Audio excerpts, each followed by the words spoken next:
बिस्मिल्लाहिर्रहमानिर्रहीम।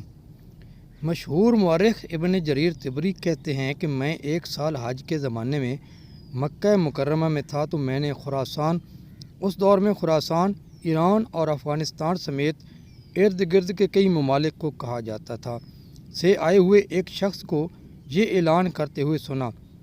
वो कह रहा था, ए मक्का के रहने वालों, ए हज के लिए दूर दराज से आने वालों, मेरी एक थैली गुम हो गई है। 1000 दिनार थे।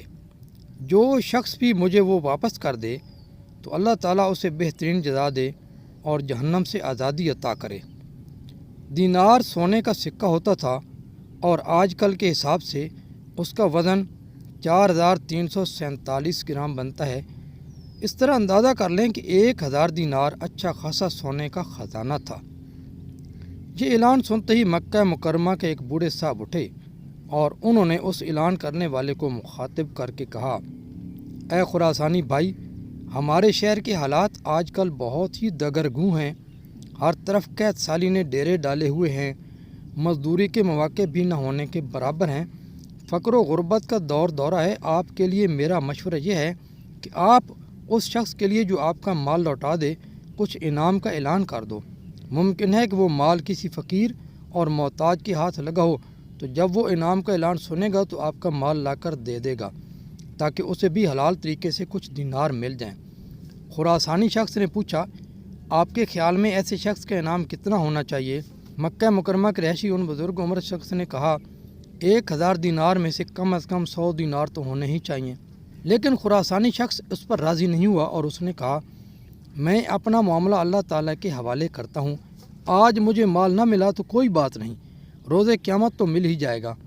इब्न जरीर तिबरी कहते हैं कि मैं ये सारा मुकालमा सुन रहा था और मैं समझ गया कि ये माल किसी और को नहीं, इसी बाबा जी को मिला है, लेकिन ये बग़ैर हलाल इनाम उसे वापस नहीं करना चाहता।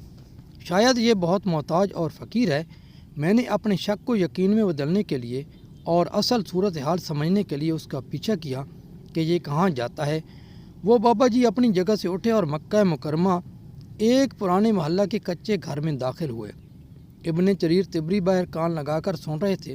अंदर घर से आवाज़ आई कि बाबा जी अपनी अहलिया को कह रहे थे, एल बाबा, दिनारों का मालिक मिल चुका है और अब हमें दिनार वापस ही करने पड़ेंगे। मैंने उसे कुछ देने का ही कहा, लेकिन वो तो इससे भी इनकारी है। कई दिनों से फाके की सताई हुई अहलिया ने जवाब दिया, मैं 50 साल से आपके साथ गुर्बत भरी ज़िंदगी बसर कर रही हूँ, लेकिन कभी अपनी ज़बान पर हरफ शिकायत नहीं लाई। लेकिन अब तो कई दिनों से फाका है, फिर हम दोनों की ही बात नहीं। घर में हमारी 4 बेटियां, आपकी 2 बहनें और आपकी वालदा भी हैं। उन्हीं का कुछ ख्याल कर लो। ये माल जैसा भी है आज खर्च कर लो, कल को मुमकिन है कि अल्लाह ताला हमें मालदार कर दे तो ये कर्ज चुका देना। बाबा जी ने अपनी लड़ती हुई आवाज़ में कहा, क्या मैं 86 बरस की उम्र में आकर अब हराम खाना शुरू कर दूँ, जबकि मैंने पूरी ज़िंदगी सब्र और शुक्र में गुजारी है। अब तो यूँ समझो कि मैं कब्र में पाँव लटकाए बैठा हूँ, मुझसे ये ना हो सकेगा। इस पर बीवी भी खामोश हो गई। इब्न जरीर तिबरी कहते हैं, मैं ये सब बातें सुनकर बहुत हैरान हुआ और वापस हरम शरीफ आ गया। अगले दिन जब सूरज कुछ बुलंद हुआ तो वही कल वाला खुरासानी शख्स अपने गुमशुदा माल का ऐलान करने लगा। फिर वही बाबा जी खड़े हुए और उन्होंने कहा, ए खुरासानी भाई, मैंने कल भी आपको एक मुफीद मशवरा दिया था। अगर आप 1000 दिनार में से 100 दिनार नहीं दे सकते हो तो 10 दिनार ही दे दें, ताकि अगर किसी गरीब फ़कीर मोहताज को आपका माल मिला है तो उसका भी कुछ भला हो जाए। इब्न जरीर तिबरी कहते हैं कि इस तरह दूसरा दिन भी बीत गया और खुरासानी शख्स को उसका माल नहीं मिल सका। जब तीसरे दिन की सुबह हुई तो फिर वो आकर अपने गुमशुदा माल का ऐलान करने लगा।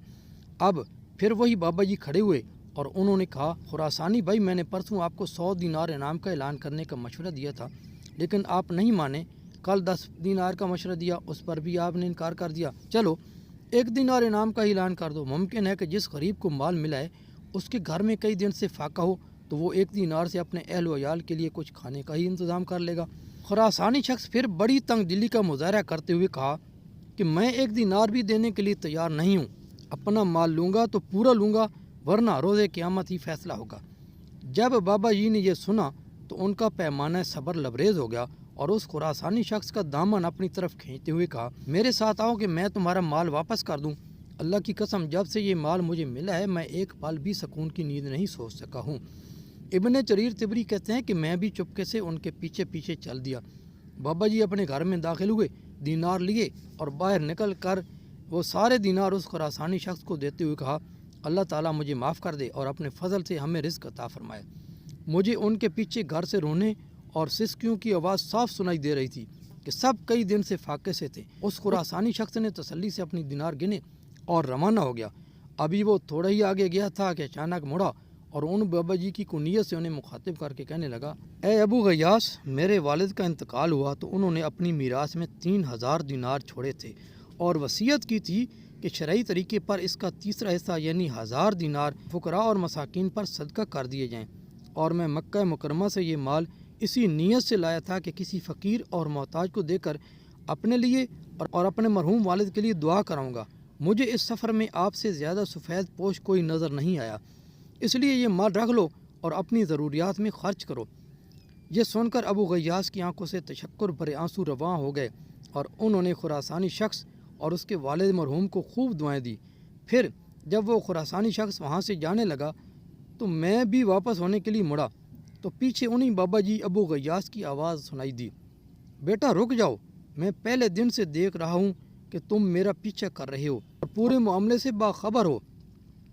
میں نے اپنے شیخ احمد بن یونس یربوئی سے اور انہوں نے امام مالک سے اور امام مالک نے حضرت نافع سے سنا کہ حضرت عبداللہ بن عمر رضی اللہ تعالیٰ عنہ بتاتے تھے کہ جناب نبی کریم صلی اللہ علیہ وسلم نے حضرت عمر اور حضرت علی رضی اللہ تعالیٰ عنہ کو فرمایا تھا کہ جب اللہ تعالیٰ تمہیں کوئی ہدیہ تحفہ بغیر مانگے اور بغیر نفس کے انتظار کے دے دے تو اسے قبول کر لینا اور رد نہ کرنا۔ پھر انہوں نے گھر کے 9 افراد کے لیے 100 دینار ادا کیے اور پورا 10واں حصہ یعنی 100 دینار مجھے عنایت کیے اور مجھے ساتھ ہی کہا کہ یہ حلال مال ہے، اسے احتیاط سے خرچ کرنا۔ ابن جریر طبری کہتے ہیں میں وہی 100 دینار 2 سال تک خرچ کرتا رہا اور خوب علم حاصل کیا۔ اللہ کریم ہم سب کو اپنے لطف و احسان سے اس کا یقین عطا فرمائے کہ جو رزق ہمارے نصیب میں لکھا ہے وہ ہمیں ضرور ملے گا، چاہے وہ کہیں بھی ہو، اور جو رزق ہمارے حصے کا نہیں ہے وہ ہمارے کام نہیں آئے گا، خواہ ہمارے ہاتھ میں ہی کیوں نہ ہو۔